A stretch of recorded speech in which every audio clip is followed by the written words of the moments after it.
Hey guys, welcome back to the channel. Hope you're all doing fantastic today. My name is Bidier, and today I want to talk about Yang Gang candidate for Congress gains notice of Ethereum co-founder. Last two times this on-chain signal appeared, Ethereum crashed. It's back again. Ripple plans to open new XRP remittance corridors this year. This is Techsociety.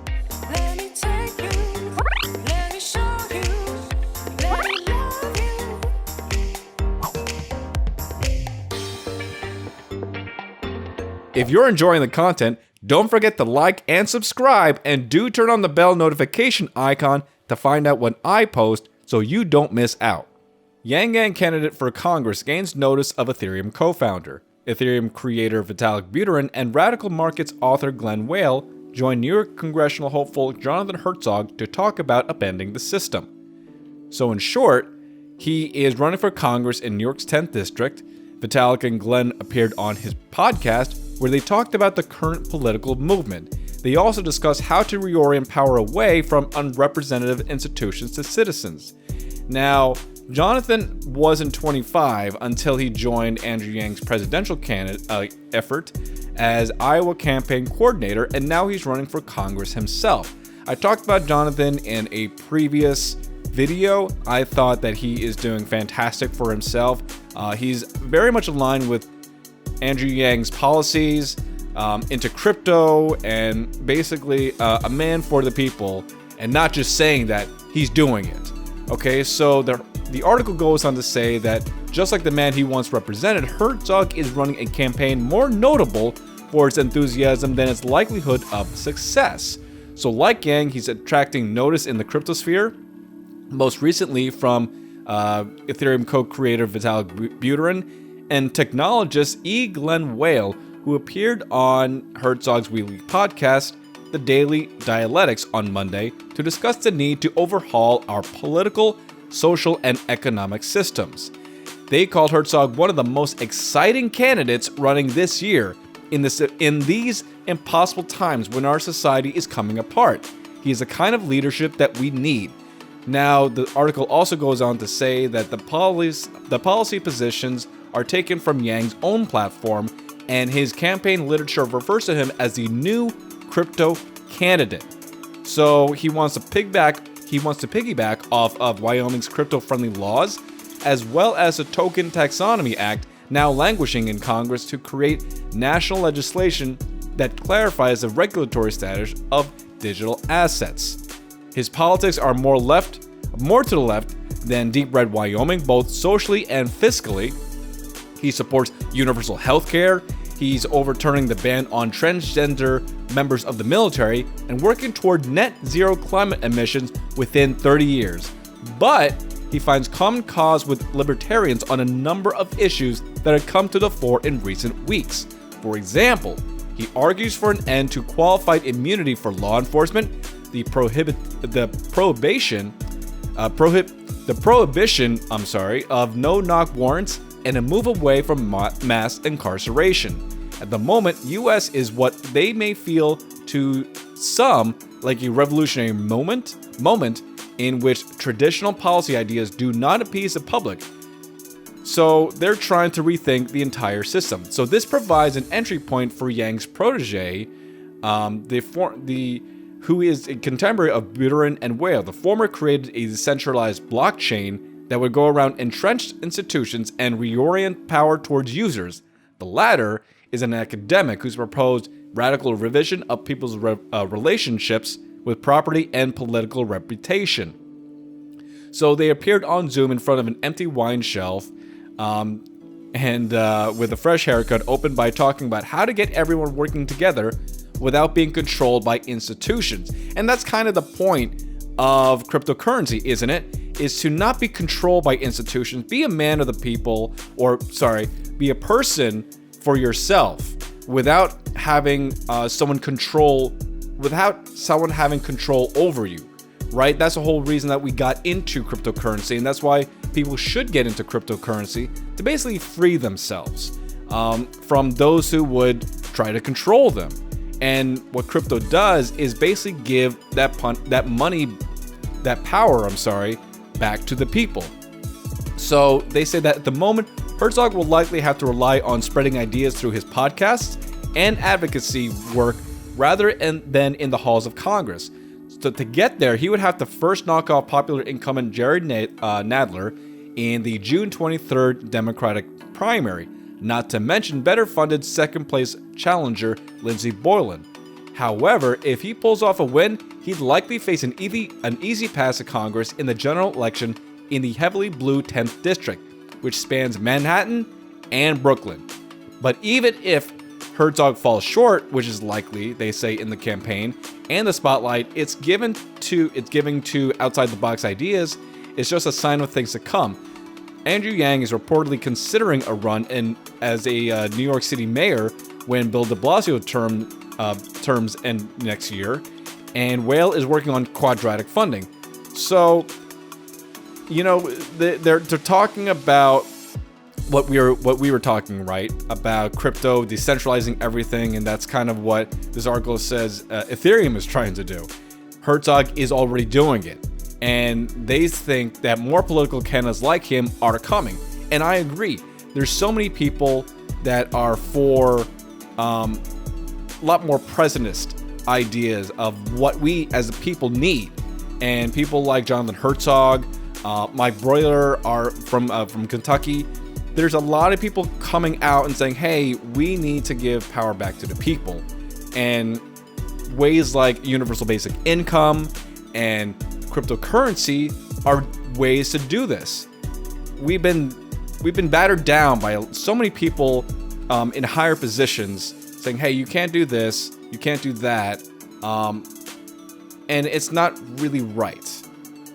There's certain people that are gaming the system, as it were, with cryptocurrency and other decentralized platforms that basically takes the power away from the few and gives it to everyone. That's basically what it does. It gives it to everyone. And I think this is really great for Jonathan Herzog to get even more notoriety in the news about this, spread his ideas, basically championing a lot of what Andrew Yang was doing during his presidential run earlier this year, before he dropped out in February. So good on him. Last two times this on-chain signal appeared, Ethereum crashed. Now it's back again. So the article says Ethereum has been on an extremely strong rally since the March low, recovering to a local high of $250 from $88. This nearly 200% performance has allowed the cryptocurrency to strongly outperform any other established and investable asset. The on-chain metrics, however, show that the cryptocurrency is primed to correct lower. The blockchain analytics firm Glassnode revealed that with the recent rally, 80% of the Ethereum market supply is in profit. That means that the average ETH holder is likely in profit, assuming a somewhat equal distribution of coins, and this is pertinent to ETH's trend, as the last two times this much of the Ethereum supply was in profit, the cryptocurrency crashed. In 2019, prices retraced from $360 to $120, and earlier this year, prices dropped from $290 to $88. Other on-chain metrics, have also accentuated that the expectations of downside for the Ethereum price are valid. The below screenshot is from the blockchain analytics firm Into the Block. It depicts the firm's Ethereum dashboard. 6 out of the company's 7 core metrics, net network growth in the money, concentration of coins, smart price, bid-ask volume imbalance, and futures momentum are neutral. And this is corroborated by technicals, they say. It shows Ethereum recently formed a head and shoulders pattern most often seen near the tops of trends, alongside a bearish diamond formation that may mark the start of a bearish reversal. So as you can see right here, is sometimes called the head and shoulders pattern or the Bart Simpson pattern. The price goes up really sharply, or relatively sharply, has a little bit of correction, goes up once more to test the highs, goes down, goes back to roughly the same level as that first hump, and then typically speaking, not always, but typically it goes back down to this price level over here.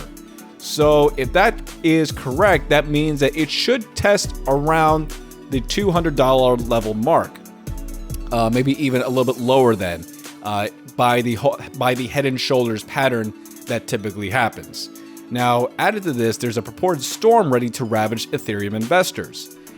Ethereum was recently rejected at a downtrend that has marked the top of rallies for the past year. The Tom Denmark sequential recently printed a 9 candle for the first time since last year's highs in June. 9 TD sequential candles are often seen near inflection points in the trends of assets. So again, this is not exactly the most bearish of news for Ethereum, because things do go up and they do go down with stocks, with cryptocurrencies. That's pretty much how the game works in this space.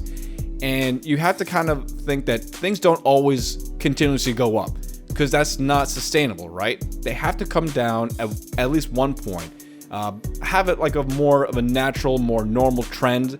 So I wouldn't so far go say that this is bearish news. I would say it's more of like a natural kind of order to things. So if you think about it, Ethereum 2.0 is coming out. A lot of people are going to be capitulating, and a lot of other people are going to be buying the dip. So the question is, are you going to buy the dip, or are you going to capitulate, or even better yet, are you going to dollar cost average?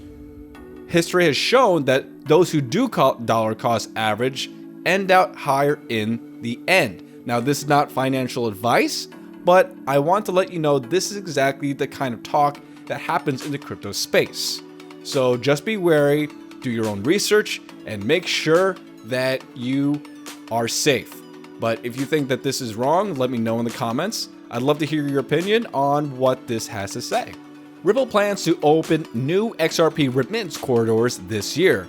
So it goes on to say that the XRP-powered cross-border payment service on-demand liquidity has already made some splashes in certain avenues of the institutional remittance industry, particularly along the US-Mexico border.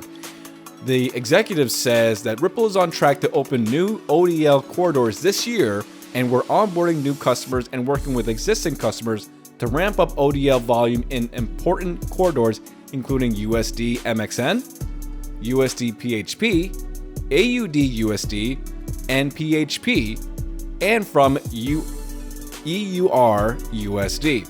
Now, it remains unclear which countries or corridors Ripple plans to target in the short term, but the payments firm noted in February that it is working on adding new corridors in Europe, Middle East, Africa, Asia Pacifica, and Latin America. They go on to say we are continuing to focus on supporting low value, high frequency payments with ODL, though transaction value may look different in the new world. In particular, we are reducing emphasis on large treasury payments, which are traditionally used to fund businesses and services in the absence of real-time transfers, to support individual low-volume transactions, addressing the growing need in remittances and SME payments. This may reduce overall ODL transaction volumes. So if you have been keeping up with the news about Ripple, they're trying to get into everything. They've been kind of like called the banker's coin because they're trying to work with a lot of banks.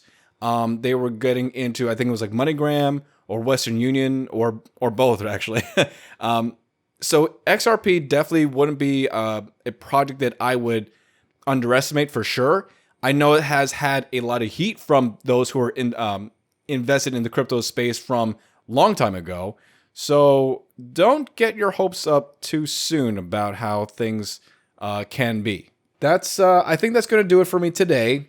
I hope you enjoyed the latest happenings in the crypto space. Don't forget to leave a comment to keep the conversation going.